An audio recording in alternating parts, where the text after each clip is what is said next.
하여 주시옵소서. 예수님의 이름으로 기도드립니다. 아멘.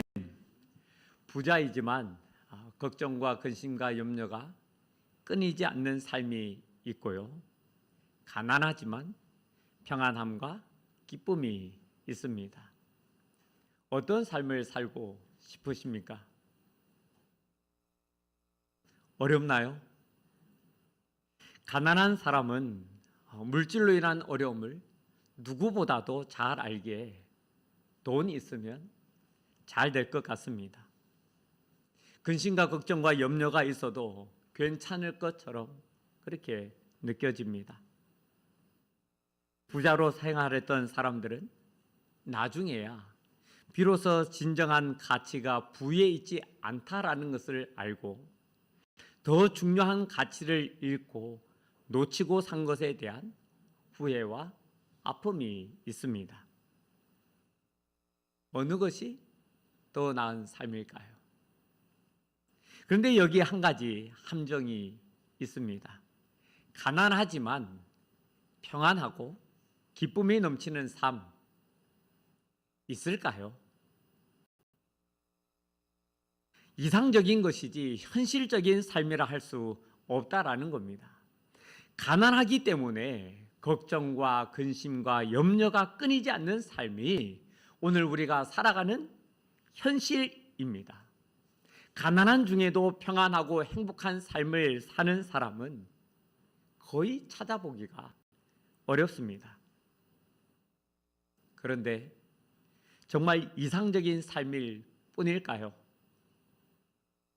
돈이 우리 삶의 많은 부분을 차지하지만 정말 돈 없으면, 가난하면 평안도 기쁨도 행복도 경험하기 어려운 걸까요? 계속되는 고민, 걱정과 염려 가운데 불안하기만 하고 두려움 가운데 살 수밖에 없는 걸까요? 혹시 아니라고 단호하게 말씀하실 수 있으신 분? 그럼 도대체 무엇이라고 말하는 것이 맞을까요? 가난해도 평안하고 행복할 수 있다? 풍성한 삶을 누리며 지낼 수 있다? 그렇습니까? 정말 그럴 수 있는지, 아니면 이상적인 것뿐인지 오늘 말씀을 통해서 한번 살펴보고자 하는데요, 바라기는 머리로 듣는 말씀이 아니라 우리의 마음을 열고 영으로 듣고 이를 통해서 하나님께서 우리에게 베풀으시는 그 귀한 은혜를 누릴 수 있기를 간절히 바라고 원합니다. 오늘 이 본문이 시작되기 전 예수님께서 계셨던 곳은 바다 건너편 갈릴리 호수 북서쪽에 위치한 가버나움입니다. 이곳에서 건너편 거라사인의 지방에 이르렀는데, 당시 데가볼리에 속한 거라사를 중심으로 그 인접한 지역까지 포함되는데요, 당연히 이방인 지역입니다. 이 본문에 앞서 이곳에 도착하기 전 출발했던 곳에서 일어난 사건을 한번 먼저 살펴보고자 합니다. 4장을 보게 되면 예수님께서는 하나님 나라에 대해서 여러 비유로 말씀하셨어요. 그리고 그 말씀이 끝나고 날이 저물 때 제자들에게 우리가 저편으로 건너가자 말씀하셔서 오늘 데가볼리에 속한 한 도시 거라사인의 지방에 이르게 된 겁니다. 지도를 보시면 갈릴리 여기 보게 되면 가버나움이 갈릴리 호수 위쪽, 그러니까 북서쪽 저기 부근에 있는 것이 보이죠? 크게 써서 아마 잘 보일 겁니다.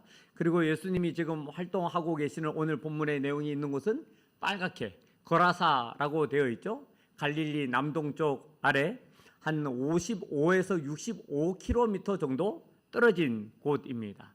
오늘날 이곳은 요르단 자라시 부근이라 이렇게 추정을 하고 있습니다. 갈릴리 호수를 가보신 분은 잘 아시겠지만 엄청 크죠? 네, 커요. 이게 호수인지 바다인지. 그래서 성경을 보게 되면 갈릴리를 바다라 표현하기도 합니다. 북쪽 끝에서 남쪽 끝까지 거의 21km가 됩니다. 여기를 이제 노를 저어서 가게 되면 북쪽 끝에서 남쪽 끝까지 3시간에서 4시간 정도 걸리는데요. 그것도 일기가 좋을 때, 파도가 치지 않고 잔잔한 그때 걸리는 시간이 3시간에서 4시간입니다. 그러면 예수님과 제자들이 지금 이 갈릴리 바다를 어느 때 건넜느냐? 언제부터였는지는 모르지만 예수님께서 고물에서 베개를 베고 주무셨을 때 큰 광풍이 일어났습니다. 물결은 배에 부딪혀 들어와서 배에 가득하게 될 정도였죠. 제자들 중 몇은 나름 갈릴리에서 베테랑들이었습니다. 평생을 물 위에서 살다시피 한 어부가 지금 그 배에는 4명이나 타고 있었습니다.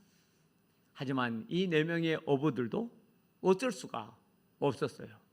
광풍과 맞서 싸우다 도저히 안 돼서 예수님을 붙잡고 흔들어 깨웁니다. 선생님이여, 우리가 죽게 된 것을 돌보지 아니하시나이까? 아니, 그 배에 전문가가 몇 명인데 예수님을 깨운단 말인가요? 예수님이 배에 대해서 뭘 아시는 분입니까? 예수님이 그 파도에 대해서 뭘 좀 잘 아시는 분이신가요? 예수님은 목수였을 뿐이지 어부가 아니었어요. 평생을 바다에서 파도와 바람과 싸우면서 지냈던 그 4명의 사람들과는 전혀 다른 유형의 사람이었습니다. 그런데 뭘 어쩌라고 지금 이들은 예수님을 깨우고 있는 겁니까? 예수님에게 어부보다 더 뛰어난 전문적인 지식이 있어서 능히 이 어려움을 이겨낼 수 있다라고 하는 믿음이 있었던 걸까요?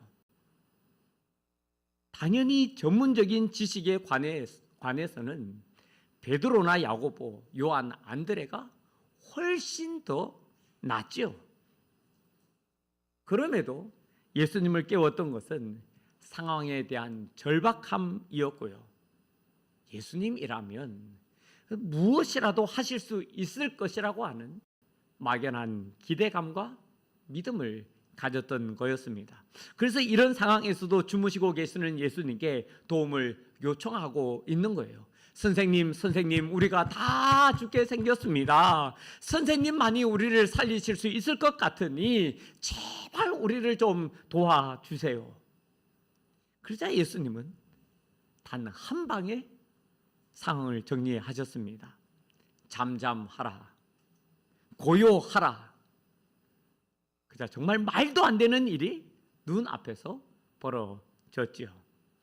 하지만 제가 말씀드리고 싶은 것은 그렇게 거칠게 몰아치던 바람이 잠잠해지고 바다가 잔잔해진 것이 아닙니다. 예수님께서 이런 제자들에게 그때 제자들에게 하신 말씀이 무엇이냐라는 거예요. 어찌하여 이렇게 무서워하느냐? 너희가 어찌 믿음이 없느냐? 왜 깨웠느냐고 나무라신 것이 아닙니다. 왜 나를 믿고 신뢰하지 못하느냐라는 거예요. 큰 광풍이 휘몰아쳐서 금방이라도 배가 가라앉을 것만 같고 죽음이 삼킬 것 같아도 내가 너희와 함께 있지 않느냐라는 거였습니다. 배의 주인이 하나님이시고 바다의 주인도 예수님이시며 바람의 주인도 예수님이시라는 겁니다. 처음에 제자들은 그 배 안의 영역을 자신들의 영역이라고 여겼어요.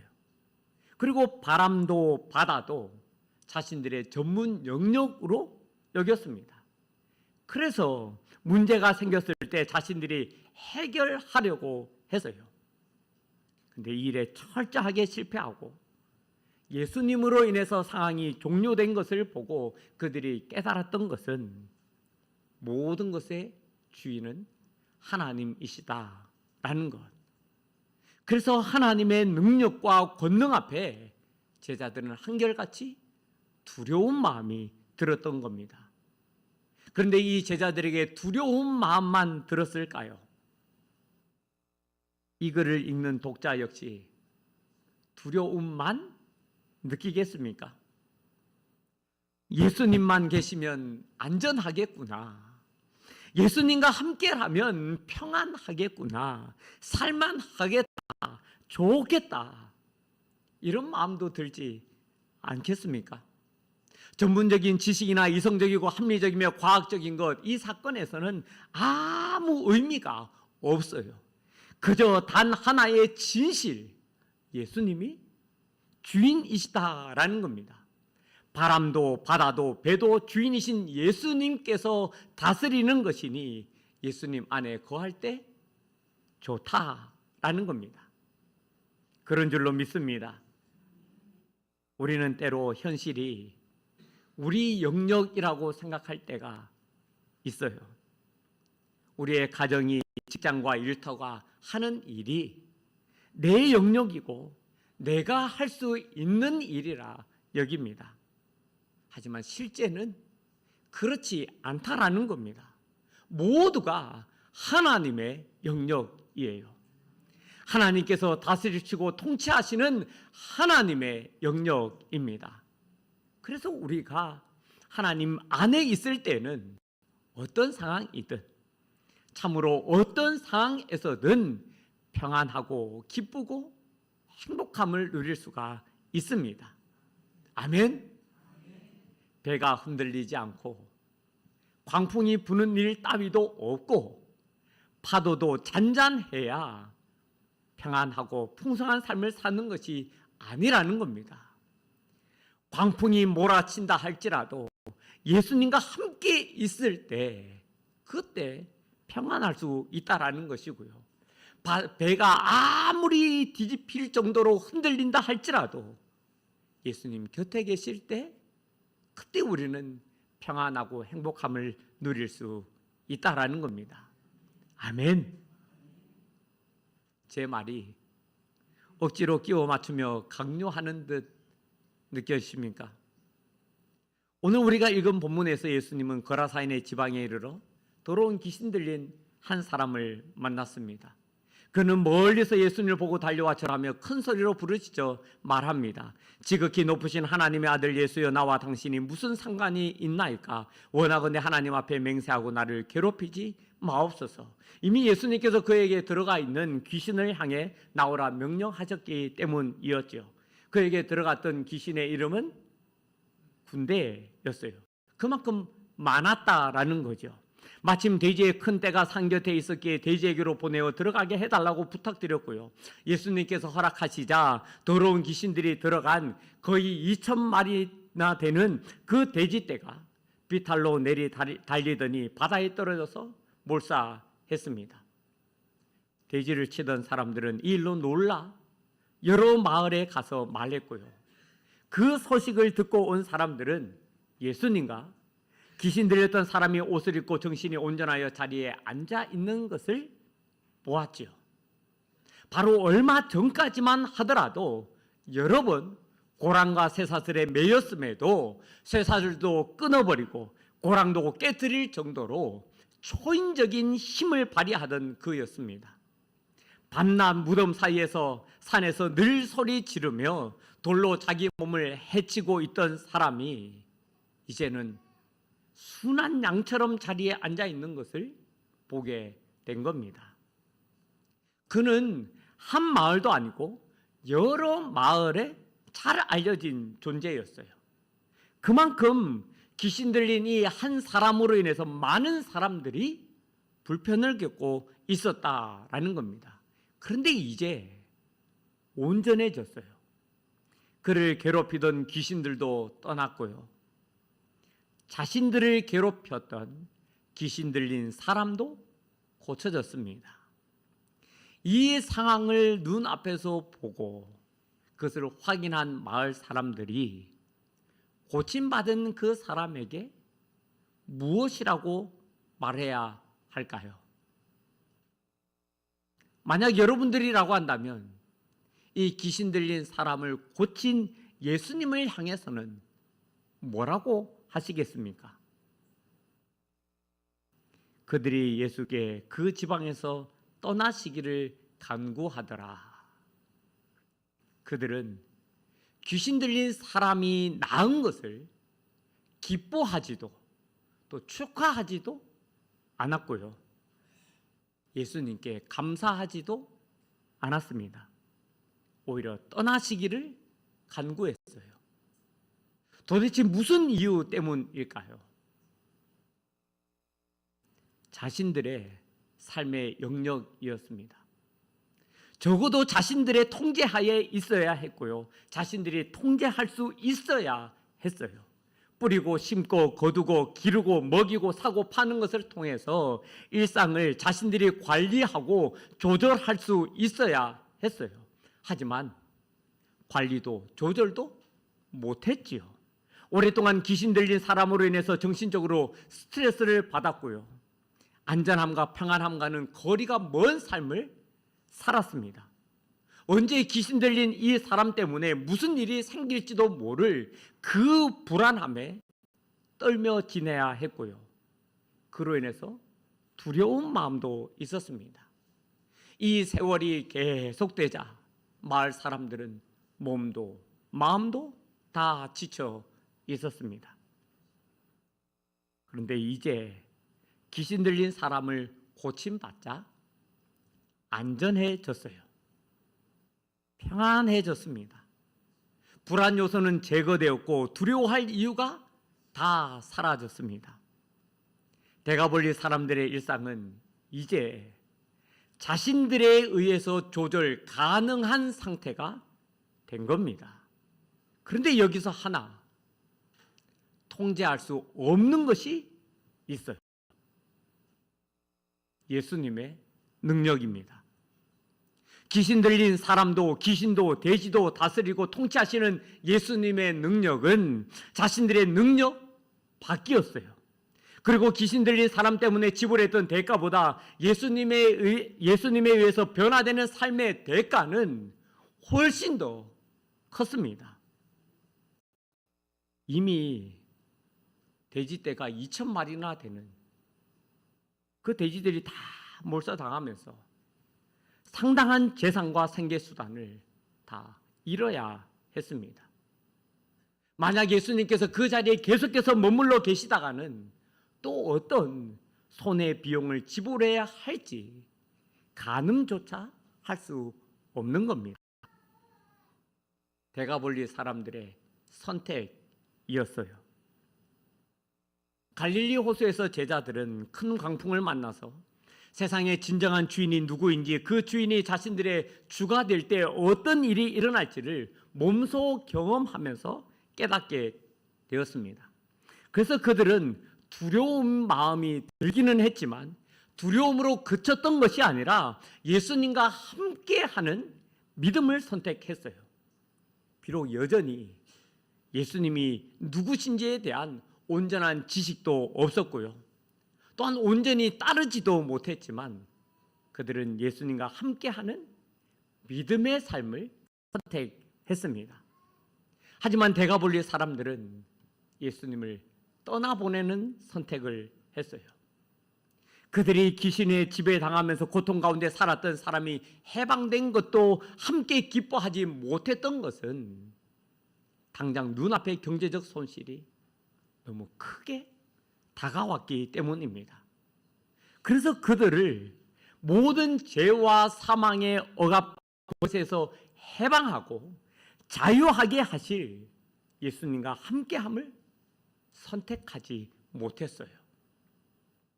그저 현실적인 눈앞에 보이는 것이 그들에게는 전부였기 때문입니다.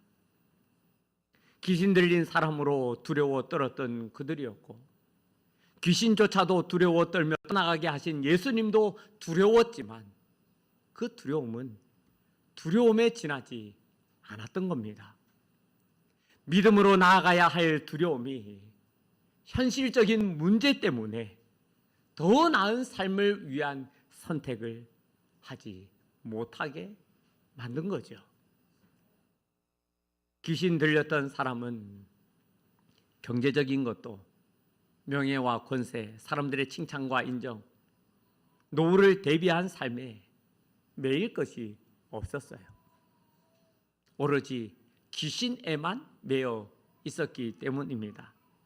그래서 그는 불행했죠. 그의 삶은 비참했고 끔찍했어요. 하지만 과연 데가볼리 사람들이라고 귀신 들렸던 사람보다 낫다고 할 수 있을까요? 그들에게는 안정된 삶을 유지시켜줄 돼지가 있었어요. 그로 인한 부유함도 있었고 명예와 권세도 있었습니다. 하지만 오히려 그것이 자신들에게 진정으로 나은 삶을 가져오는 것을 가로막았고 방해하면서 쫓아버렸습니다. 무엇이 더 나은 삶인가요? 현실적인 문제가 없는 삶입니까? 영적으로 해방되어 자유한 삶입니까? 참으로 죄와 사망의 권세에서 자유하게 된 삶이 더 나은 삶이라고 여러분들은 믿으십니까? 그렇다면 우리 사람들은 현실적으로 안정되어 있어 보일지는 모르지만 귀신 들린 사람에 비해서 하등 나을 바가 없는 삶을 살고 있었던 것이고요. 귀신 들린 사람은 영적 자유와 해방을 통해서 나은 삶을 살 기회를 얻었지만 데가볼리 사람들은 더 나은 삶을 박차고 말았던 겁니다. 혹시 우리도 데가볼리 사람들과 비슷하지는 않습니까? 우리는 모두 더 나은 삶을 살 기회가 있고요. 그것을 선택할 수 있습니다. 왜 가난하면 기쁘고 행복한 삶을 살지 못하나요? 예수님에 거하면 가난과 상관없이 기뻐할 수 있습니다. 예수님과 함께 할 때 마음의 상처와 아픔을 뛰어넘는 평안을 느낄 수가 있습니다.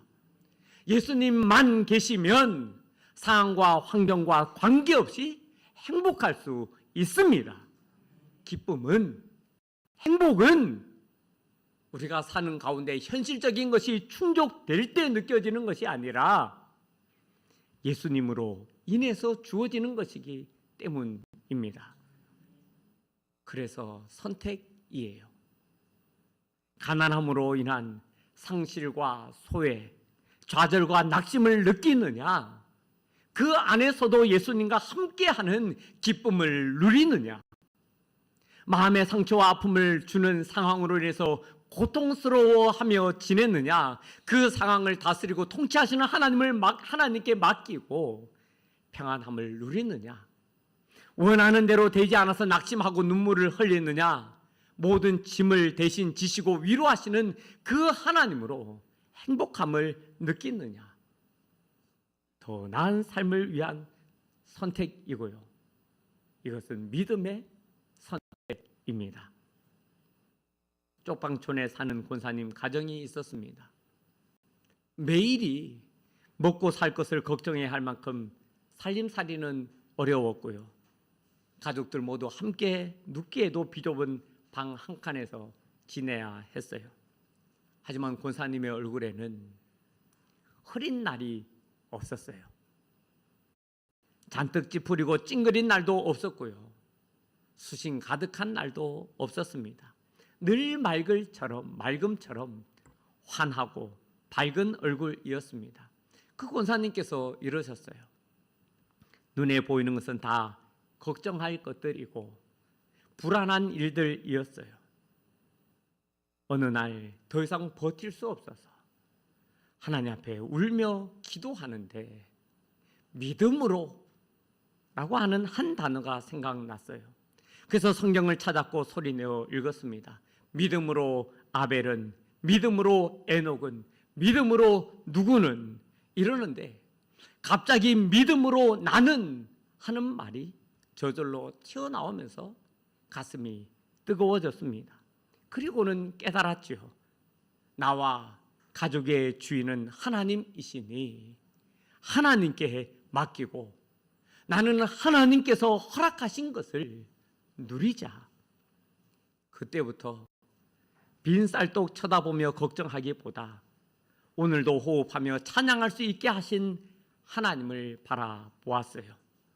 없어서 힘들어하는 자녀들의 말에 마음 상하는 것보다 이렇게 예쁘고 착한 자녀들을 사랑한다 하시는 하나님의 음성을 들었고요. 방 한 칸이 방 두 칸 되고 세 칸 되는 꿈을 꾸는 것보다 하나님 안에 거하는 곳이 어디이든 천국임을 믿고 즐거워했어요. 사람들은 이런 저를 보고 미련하고 어리석다 할지 모르겠네요. 그래요. 여전히 말로 표현할 못할 만큼 어렵고 힘들죠. 하지만 그렇다고 이렇게 살기를 포기하고 싶지 않고요. 이 사실조차 알지 못하는 사람들보다는 훨씬 나은 삶을 살고 있다고 믿어요. 우리에게는 누가 뭐라 해도 더 나은 삶이 주어졌고요. 더 나은 삶을 살 수 있게 되었습니다.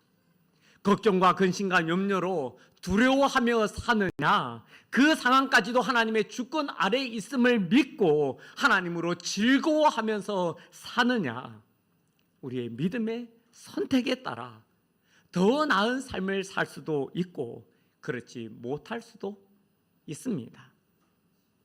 사랑하는 성민의 성도 여러분, 예수님께서 우리를 위해 이 땅에 오시고 십자가에 달려 돌아가신 것은 우리가 결코 얻을 수 없는 것을, 더 나은 것을 얻게 하기 위해서였습니다.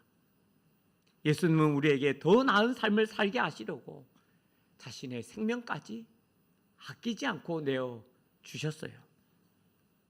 그래서 현실적으로 어떤 상황이냐, 돈이 많고 건강하고 자녀가 인류대학 들어가고 소위 잘 나가는 자녀에 따라서 더 나은 삶이 결정되는 것이 아니라 구원받아서 하나님과 화목하게 되었느냐 아니냐에 따라 결정되는 것이고요. 하나님과 화목한 가운데 하나님과 함께하는 삶, 하나님 안에 거하는 삶을 어떤 상황에서도 선택하고 누리느냐에 따라서 더 나은 삶이 결정되는 겁니다. 그러니 힘든가요? 하나님과 함께함으로 즐거워하는 더 나은 삶을 살기를 선택하세요. 눈물 납니까? 하나님 안에 있음으로 평안을 누리는 더 나은 삶을 선택하십시오. 낙심하고 아플 때 하나님만으로 만족하는 더 나은 삶을 선택하세요. 그래서 더 나은 삶을 살기를 바랍니다. 잘 될 수도 있고 잘 안 될 수도 있고 실패할 수도 있습니다. 하지만 괜찮습니다. 성령님께서 우리와 함께 하시고 우리를 붙잡아 주십니다. 그러니 계속해서 더 나은 삶을 주신 하나님을 바라보고 선택하는 그 삶을 사시기를 바랍니다. 하나님께서 우리에게 주신 좋은 것을 놓치지 않고 살아가는 모두가 되기를 간절히 바라고 원합니다. 우리 오늘 주신 말씀에 따라 우리 함께 찬양하기를 원합니다. 하나님 안에 하나님과 함께 하나님과 더불어 있는 이 때가 우리에게 가장 기쁘고 즐겁고 행복한 때라고 하는 그 고백을 이 찬양을 통해서 할 수 있기를 간절히 바라고 원합니다. 세상을 보니 그들이 증명하는 것, 명예와 가진 재물과 힘과 자랑뿐이라. 헛되고 헛된 허망한 것을 위하여 가장 귀한 주를 부인함이라. 주님을 믿고 주 안에 살아가는 것 얼마나 복된 일인지 측량할 수 없으리. 주님을 알고 그 안에 자라가는 것 가장 귀한 주를 경험함이라. 하늘의 것을 구하게 하소서. 영원한 것을 놓치지 않으리. 주님의 말씀 내 삶의 능력 되시니 나 주를 힘입어 그의 뜻 이루리. 내가 속한 곳 거룩해 하소서. 주님의 마음 놓치지 않으리. 주님의 세대 믿음이 여갈 증인이 되어 거룩한 주의 나라 새 하늘의 것을 구하게 하소서. 하늘의 것을 구하게 하소서. 영원한 것을 놓치지 않으리. 주님의 말씀 내 삶의 능력 되시니 나 주를 힘입어 그의 뜻 이루리. 내가 속한 곳 거룩해 하소서. 주님의 마음 놓치지 않으리. 주님의 세대 믿음이 여갈 증인이 되어 거룩한 주의 나라 세워가리.